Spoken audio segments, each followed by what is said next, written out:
Dear students, welcome to easy marketing.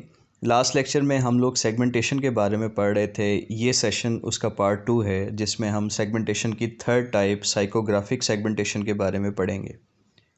Psychographic segmentation की further 3 सब categories हैं, जिसमें सोशल क्लास है और ये अपर मिडल, लोअर मिडल या लोअर क्लासेस हो सकती हैं। इसके बाद लाइफस्टाइल एंड वैल्यूज़ हैं।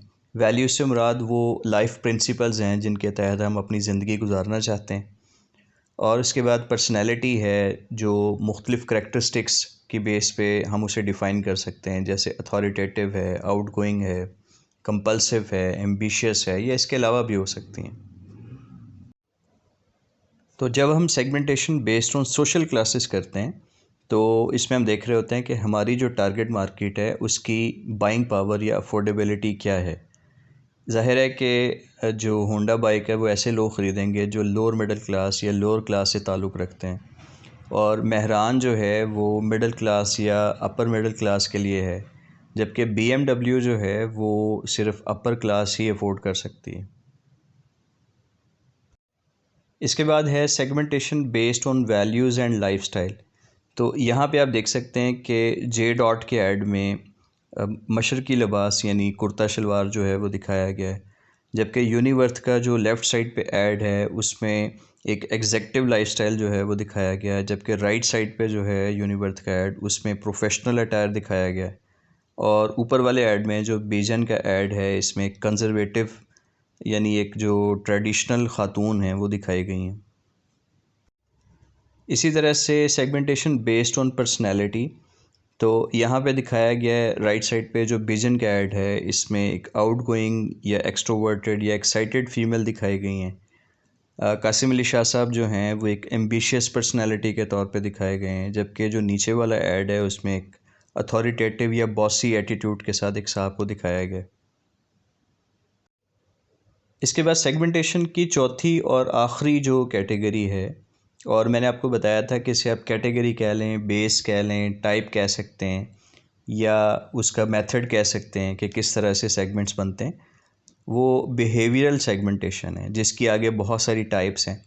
सबसे पहले ओकेजन्स हैं, यानी कस्टमर कब वो ख़रीदते हैं, रेगुलरली ख़रीदते हैं, स्पेशल ओकेजन्स पे ख़रीदते हैं, हॉलीडेज़ पे ख़रीदते हैं, या सीज़न्स के दौरान जो है उसको ख़रीदा जाता है। फिर जब प्रोडक्ट्स ख़रीदी जाती हैं तो बेनिफिट्स क्या होते हैं उसके, यानी कस्टमर किस लिए ख़रीद रहा है, क्या क्वालिटी की वजह से ख़रीद रहा है, या सर्विस अच्छी होने की वजह से, इकोनॉमी की वजह से, उस प्रोडक्ट की कन्वीनियंस की वजह से, या कितनी जल्दी वो प्रोडक्ट आपको मिल जाती है, स्पीड की वजह से आप उसे ले रहे हैं। इसके बाद यूज़र स्टेटस आ जाता है, यानी आप यूज़र स्टेटस में किस लेवल पे हैं।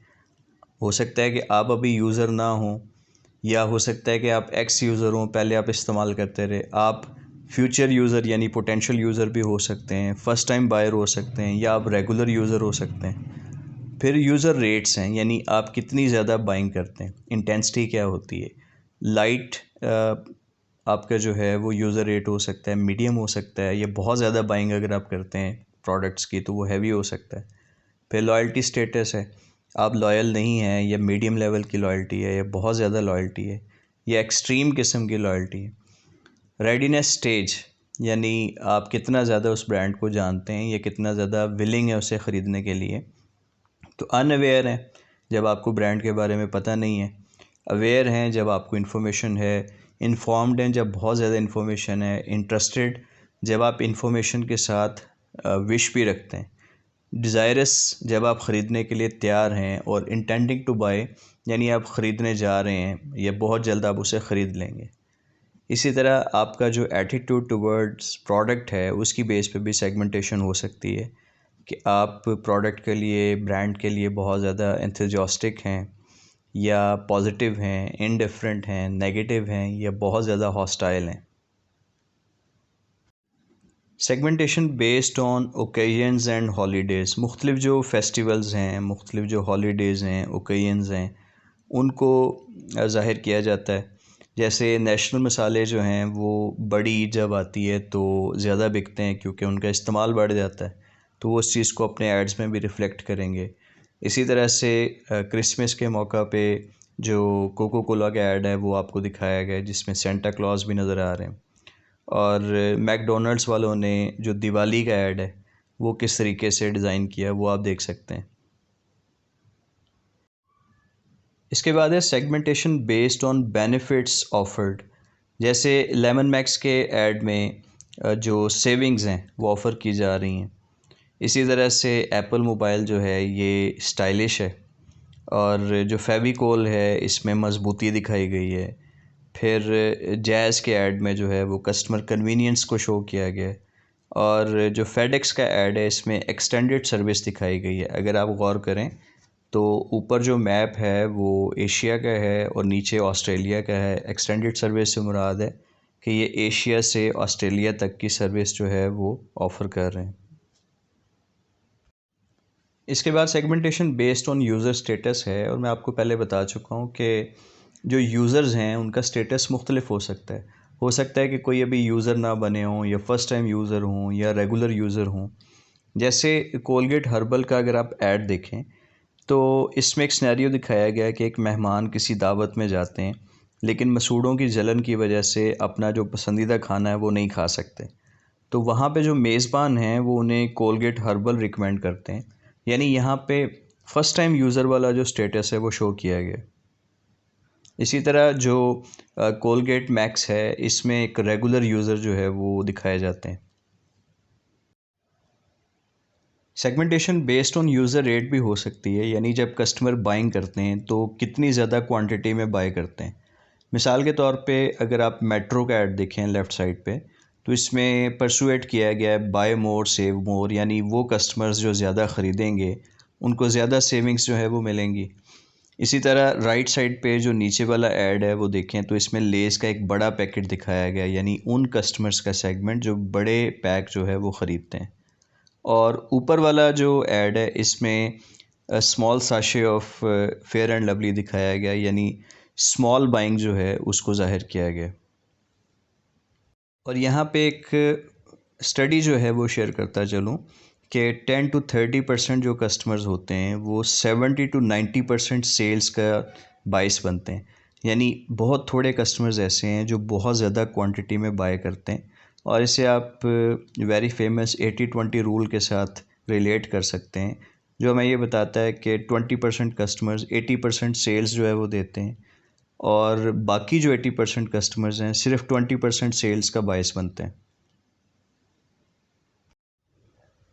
Segmentation based on loyalty status भी हो सकती है, जो कि लो मीडियम या हाई हो सकता है।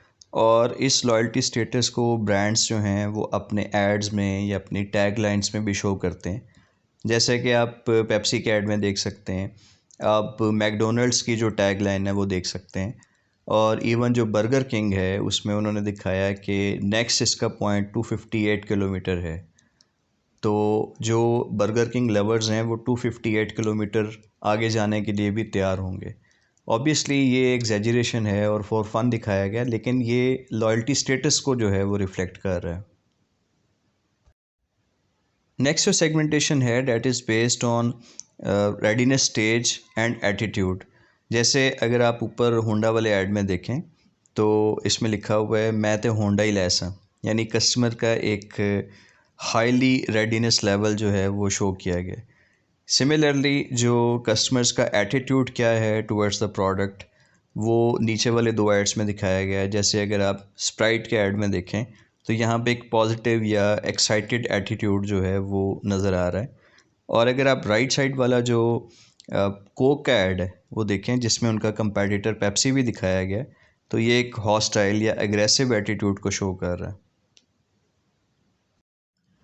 तो डियर स्टूडेंट्स, मैं उम्मीद करता हूँ कि आपको सेगमेंटेशन, इसकी मुख्तलिफ बेसिस, टाइप्स, मेथड्स, कुछ भी कह सकते हैं, उसकी समझ आपको आ गई होगी। मैंने बहुत सारी मिसालें भी दी हैं जिससे आपको यकीनन क्लैरिटी मिली होगी। यहाँ दो बड़े इम्पॉर्टेंट पॉइंट्स मैं डिस्कस करता चलूँ। पहला पॉइंट ये है कि हमारे जो सेगमेंट्स हैं वो ओवरलैपिंग भी हो सकते हैं। मतलब ये कि जब हम किसी सेगमेंट को सिलेक्ट करते हैं एज टारगेट मार्केट, तो उसमें कई तरह के सेगमेंट्स इन्वॉल्व हो सकते हैं। एक ही चंक में कई तरह की करैक्टरिस्टिक्स हो सकती हैं। मिसाल के तौर पे middle aged affluent and educated businessman living in posh areas of city who are quality conscious and buy large quantities on regular basis. हमारी कोई भी प्रोडक्ट है, उसके लिए हमने अपनी जो टारगेट मार्केट है वो डिफ़ाइन की है। तो मिडल एज्ड होना एज ग्रुप की बेस पे सेगमेंटेशन है, एफ्लुएंट होना एक लाइफस्टाइल है, एजुकेटेड होना एजुकेशन के लेवल को शो कर रहा है, बिजनेसमैन ऑक्यूपेशन है, living in posh areas of city geographic location है, हु आर क्वालिटी कॉन्शियस तो यहाँ पे जो बेनिफिट सॉर्ट है, जिस बेनिफिट की वजह से वो प्रोडक्ट ख़रीदना चाह रहे हैं वो क्वालिटी है, एंड बाय लार्ज क्वांटिटीज़ ये यूज़र रेट को डिफ़ाइन कर रहा है, हाई यूज़र रेट है। ऑन रेगुलर बेसिस ये यूज़र का स्टेटस है कि वो कब ख़रीदता है। तो आप यहाँ पे देखें कि एक ही सेगमेंट जिसको हमने सेलेक्ट किया है उसमें कई तरह के जो सेगमेंट्स हैं वो इन्वॉल्व हो गए हैं। दूसरा जो इम्पॉर्टेंट पॉइंट है कि हम एग्जिस्टिंग मुख्तलिफ जो सेगमेंट्स हैं उनको कंबाइन करके नए सेगमेंट्स भी बना सकते हैं। जैसे कि इंडिया में जो व्हील वॉशिंग पाउडर उन्होंने किया है, वो ये कहते हैं कि wheel washing powder is for striving people, यानी वो लोग जिनका ताल्लुक़ लो इनकम ग्रुप से है, लिविंग इन रूरल एरियाज़, यानी वो जोग्राफिक लोकेशन की बात कर रहे हैं, looking for a powerful detergent with some fragrance, यानी यहाँ पे बेनिफिट जो है उसके बारे में बात की गई।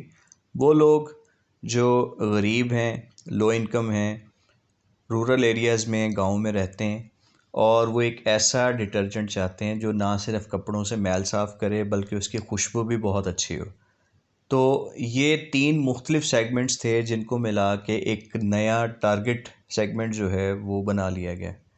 अब इसी चीज़ को जो एड्स हैं उसमें भी रिफ़्लेक्ट किया जाएगा। जब इसका ऐड बनाया जाएगा तो उसमें एक गाँव का मंज़र दिखाया जाएगा, उसमें जो है वो एक लो इनकम ग्रुप के जो लोग हैं वो दिखाए जाएंगे और इसमें दिखाया जाएगा कि किस तरीके से व्हील जो है वो कपड़ों से दाग धब्बे दूर कर देता है और किस तरीके से इसकी खुशबू जो है वो लोगों को पसंद आती है, अच्छी लगती है। तो ये सारी चीज़ें उस ऐड में जो है वो दिखाई जाएंगी। इसका ताल्लुक पोजीशनिंग से भी है, इसका ताल्लुक टारगेट मार्केट सिलेक्शन से भी है और ये दोनों टॉपिक्स हमारे आंदा आने वाले जो लेक्चर्स हैं उसमें शामिल होंगे। तो मैं उम्मीद करता हूँ कि सेगमेंटेशन को आपने समझा होगा, सीखा होगा और एंजॉय भी किया होगा। इस वीडियो के हैंडआउट्स का लिंक जो है वो नीचे कमेंट सेक्शन में दिया गया है, वहाँ से आप डाउनलोड कर सकते हैं। अगर आपको ये वीडियो अच्छी लगी तो इसे लाइक कर दें, चैनल को सब्सक्राइब कर लें और दूसरों से भी शेयर करें। Thank you.